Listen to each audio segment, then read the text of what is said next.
teman-teman. Pada kesempatan kali ini saya Vero Cahyanagara selaku perwakilan dari kelompok 2 tugas jurnalistik ingin mewawancarai Bapak Malik selaku dosen sastra Arab terkait dengan penggunaan platform digital untuk menunjang perkuliahan mahasiswa sastra Arab di UNS ini.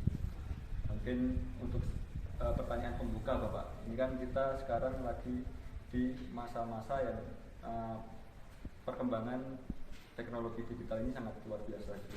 Menurut Bapak sendiri di era sekarang seberapa penting teknologi untuk menunjang perkuliahan mahasiswa gitu Pak? Sangat penting, dengan catatan mahasiswa juga memiliki pengetahuan dasar untuk memfilter bahan ataupun materi yang ada di dalam teknologi tersebut. Ya, saya berikan contohnya misalnya dalam kasus bahasa Arab, ketika kita ingin mengharokati sebuah teks gundul, kita bisa menggunakan program dari web harokat.ae atau dari harokat.tahrike.com seperti itu. Nah, itu nanti begitu kita memasukkan teks ke dalamnya, maka langsung diharokati. Tapi harokat tersebut belum tentu tepat. Apalagi kalau misalnya yang kita masukkan itu langsung satu buah kalimat kompleks. Maka mahasiswa juga harus memiliki pengetahuan untuk memfilter apakah informasi yang disampaikan oleh media tersebut sudah benar atau belum, seperti itu. Nah, dalam kasus harokat ini barangkali mayoritas harokatnya tepat kalau yang dimasukkan itu hanya sebuah frasa sederhana, tapi nanti mahasiswa juga tetap harus tahu mana harokat yang benar-benar tepat dan mana yang perlu diperbaiki, seperti itu. Mungkin untuk mahasiswa sendiri dengan adanya informasi ini, dengan adanya teknologi ini, mereka akan terbantu dalam perkuliahannya, kan, tapi memang ada konsekuensi tertentu yang harus mereka terima, seperti itu ya Pak. Ya, betul. Untuk penguasaan teknologi ini sendiri, menurut Bapak kenapa sih mahasiswa harus bisa menguasai teknologi ini gitu? Karena sudah merupakan kebutuhan dan bisa sangat memudahkan kita, ya, sangat memudahkan kita untuk menyelesaikan pekerjaan. Ya, misalnya saya berikan contoh web lain yang onlinetranslator.com. Ya, misalnya kita ingin menerjemahkan teks, ya, kita bisa langsung mengunggah teks tersebut ke web yang bersangkutan dan kemudian kita mengunduh hasilnya.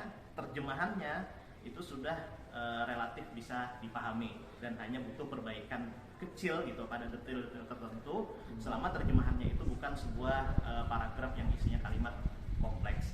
Nah, saya membandingkan, ya, misalnya saya menerjemahkan secara manual, meskipun saya bisa menerjemahkan tanpa kamus, tapi saya perlu mengetik ulang sebuah paragraf. Itu kalau satu halaman ya mungkin butuh sekitar 15 sampai 20 menit atau bahkan 30 menit kalau misalnya harus melengkapi bagian-bagian yang agak detail dari sebuah ketikan. Tapi ketika saya menggunakan onlinetranslator.com gitu, saya tinggal mengkopas saja, kemudian mengunduh, ya paling waktu yang dibutuhkan 5 menit. Nah, nanti kan 20 menit berbanding 5 menit kan 4 kali lipatnya ya, waktu yang sudah bisa kita hemat untuk itu gitu loh. Bahkan ada juga program penerjemah tertentu itu yang bahkan dia bisa membaca tulisan dalam gambar, tidak harus kita kopas dalam bentuk teks. Nah, itu saja merupakan hal yang sangat memudahkan dan bisa membantu kebutuhan kita. Luar biasa ya penggunaan teknologi ini bagi mahasiswa gitu, ya. Bisa mempersingkat waktu lebih sesingkat mungkin kayak gitu. Tadi kan Pak Ali sudah menyebutkan dua website ya, yaitu ada untuk harokat sama website yang untuk terjemah. Ya. Nah, menurut Bapak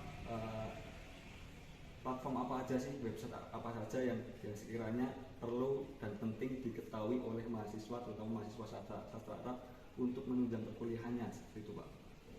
Oke.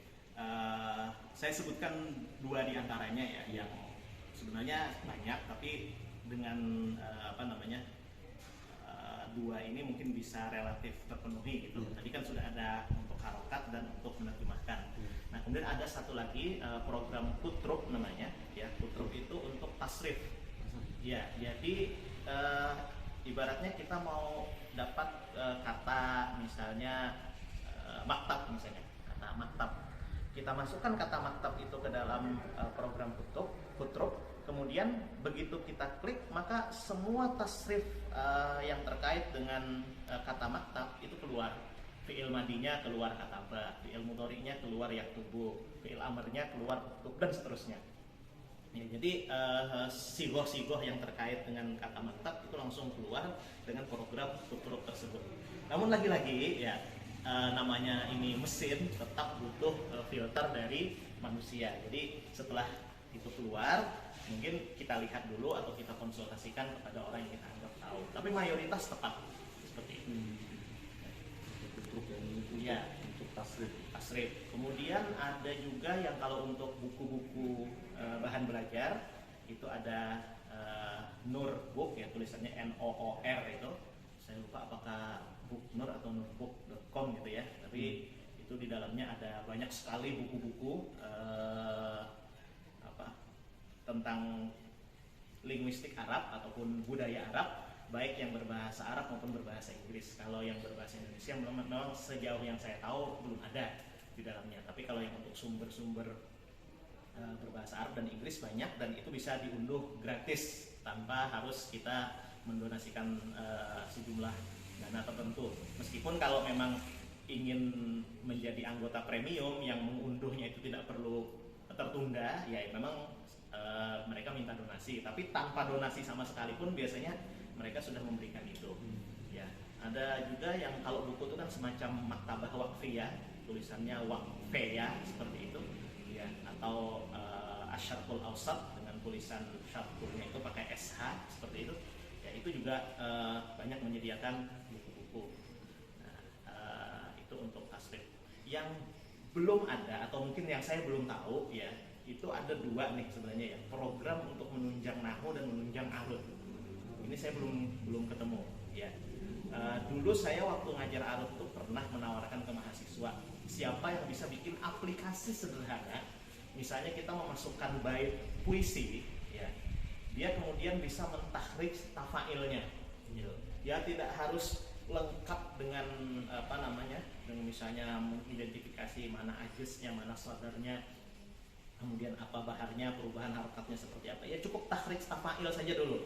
Ya, tahrik tafail, masukkan bait apa, kemudian oh ini ternyata fa'ulun, oh ini ternyata mustaf'ilun, fa'ilun, dan seterusnya. Ya itu belum ada ya sejauh yang saya tahu, atau mungkin saya yang belum menemukannya. Nah, barangkali mahasiswa ada yang bisa membuat aplikasi itu, bisa jadi PKM, dan saya yakin akan sangat bermanfaat. Kemudian nahwu, ya nahwu ini memang agak kompleks karena dia terkait harokat akhir, perubahan harokat akhir dari suatu kata ya, dan berarti algoritmanya kan tidak sederhana gitu loh. Ya, kecerdasan buatannya butuh level tingkat tinggi gitu. Nah itu juga saya belum menemukan apakah ada yang memudahkan seperti itu. Tapi kalau untuk harokat, untuk tasrif, ya terjemah, dan untuk sumber bahan belajar berupa buku-buku itu cukup memadai saya rasa. Ya, tadi kan Pak Malik sudah menyebutkan website yang penting diakses oleh mahasiswa seperti itu. Sedangkan ini untuk website yang barangkali berbahaya atau tidak berbahaya, kurang valid untuk mahasiswa itu dari Pak Malik sendiri ada tidak sih yang mungkin direkomendasikan untuk dihindari oleh mahasiswa karena kurang valid ataupun yang lain sebagainya? Ini berubah-ubah karena kalau website yang kita katakanlah berbahaya ya, saya cukup awam masalah yang seperti ini, jadi saya tidak bisa memvonis apakah ini berbahaya atau tidak. Tapi biasanya kalau ada informasi yang cukup populer mengatakan bahwa web tertentu itu berbahaya, itu biasanya nggak lama. Ya, bisa dibuka tapi kemudian setelah beberapa bulan sudah tidak ada lagi, kemudian dicoba lagi ternyata berubah namanya, terus ada lagi. Ya, kalau berbahayanya saya rasa tidak, selama dia tidak meminta data pribadi dari kita, ataupun dia tidak berhasil menghack serial nomor tertentu yang ada di perangkat kita. Selama tidak sampai ke situ, saya rasa tidak berbahaya. Kesalahannya cuma bahwa itu ilegal, seperti itu saja. Ya kalau harus menyebutkan nama misalnya kayak Ebis Book gitu ya, lagi seperti EBZ Book itu, ya itu dulu ada tapi kemudian sekarang tidak ada. Ya itu banyak menyediakan buku tapi konon itu ilegal. Atau mungkin seperti ya ini nggak apa-apa ya saya sebutkan ya, misalnya seperti LibGen seperti itu ya, itu juga mereka banyak membajak buku-buku yang populer gitu. Jadi kalau sederhananya begini, ada orang misalnya ada orang menerbitkan buku baru, belum ada PDF-nya, kemudian orang dari mereka itu membeli buku itu di pasaran dengan harga yang normal gitu, tapi kemudian dia scan dan PDF-nya dia sebarkan, entah gratis atau dengan harga yang sangat miring. Nah seperti itu. Dan ya itu tidak berbahaya sebenarnya, tidak berbahaya tapi ilegal seperti itu. Kalau yang benar-benar berbahaya saya juga belum tahu. Terus ini Pak, kita kan kadang dalam mengerti kata kunci itu terkadang sering tidak menjumpai apa yang kita cari seperti itu. Mungkin dari Bapak sendiri bagaimana cara mengerti kata kunci yang nantinya bisa di website itu bisa akurat dengan apa yang kita inginkan kayak gitu.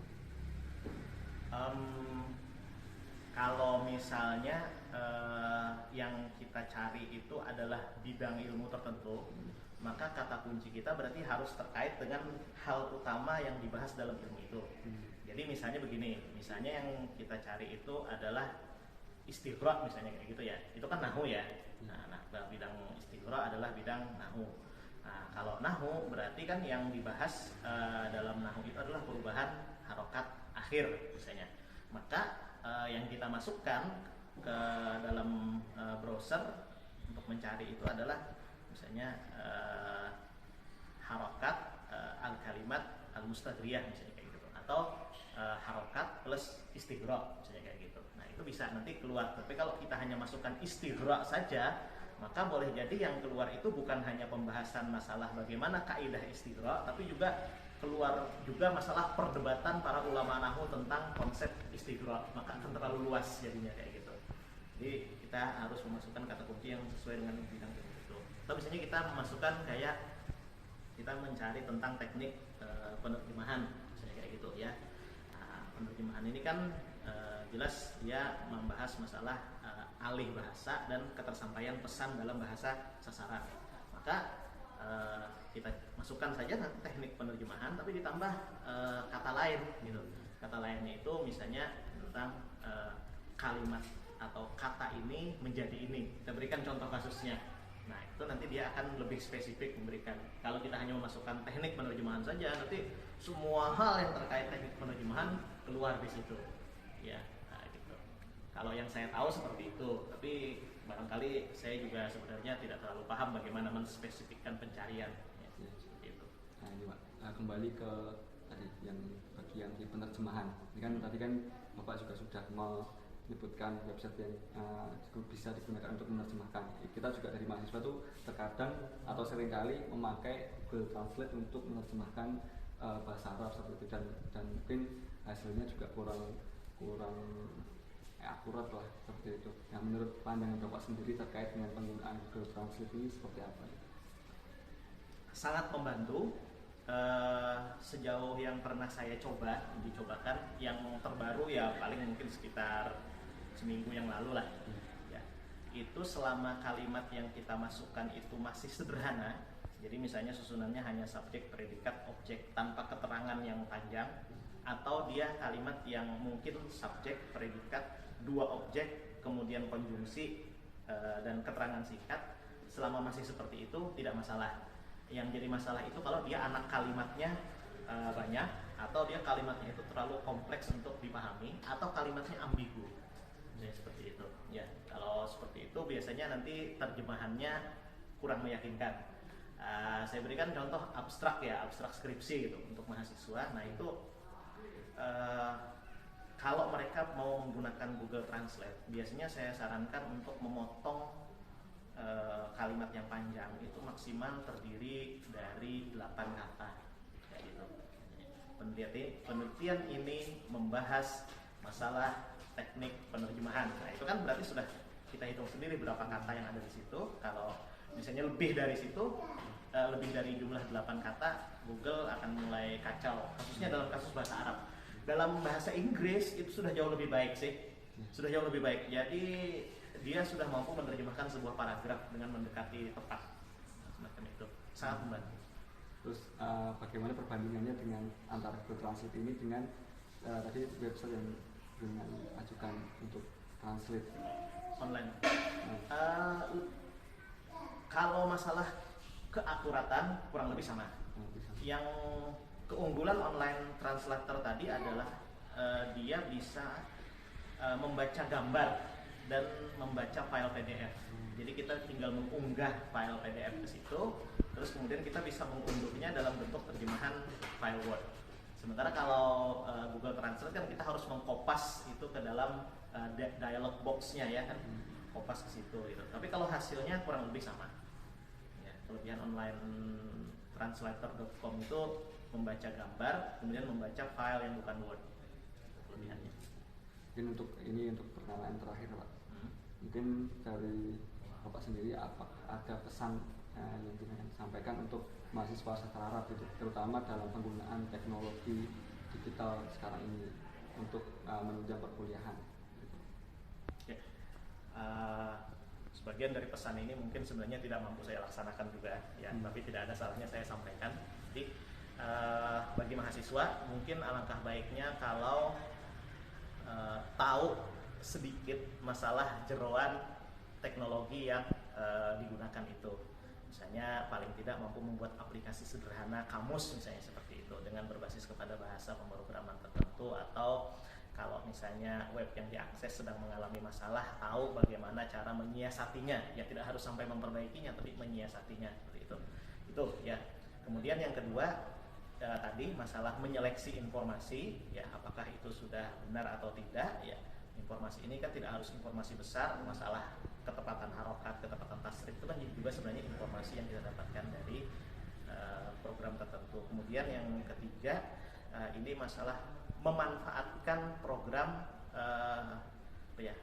pada tempatnya. Jadi tidak sepenuhnya tergantung pada program atau web atau teknologi tertentu, tapi mahasiswa pada dasarnya sudah punya kemampuan dasar untuk melakukannya tanpa bantuan teknologi tersebut. Namun teknologi ini digunakan untuk memudahkan agar pekerjaan menjadi lebih efisien. Ya, jadi tiga itu. Tahu sedikit jeroannya, dan mampu memfilter informasi dan memanfaatkan sesuai dengan kebutuhan, bukan bergantung sepenuhnya kepada teknologi itu. Baik, mungkin tadi wawancara saya dengan Bapak Malik. Semoga dari wawancara tadi bisa kita ambil hikmah atau pelajaran dan bisa kita terapkan untuk perkuliahan kita di sastra Arab. Mungkin terima kasih Bapak meluangkan waktunya untuk diwawancarai seperti itu.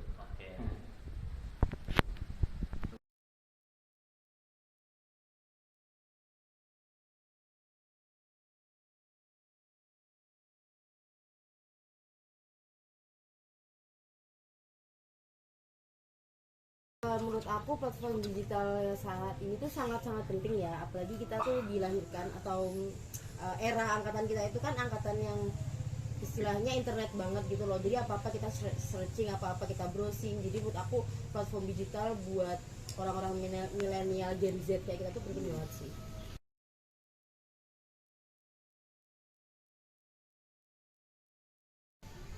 Banyak sih kalau websitenya ya.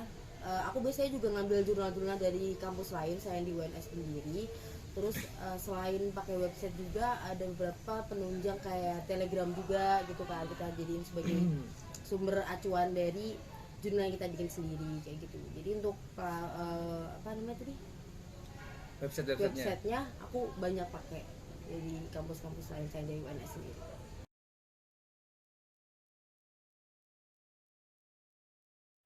8,5. Iya, sesering itu ya.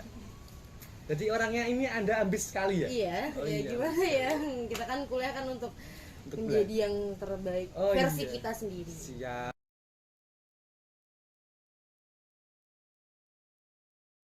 Google Translate kalau menurut aku penerjemahannya itu nggak begitu akurat, apalagi buat kita yang misalnya udah tahu gitu loh susunan bahasa Arabnya kayak gimana. Waktu kita baca ulang, kayak misalnya kita menerjemahkan satu kalimat tuh di Google Translate, habis itu kita lihat kok setauku bukan kayak gini aturan dari tata bahasa Arab kayak gitu. Jadi untuk keakuratan Google Translate sendiri menurut aku 7 dari 10.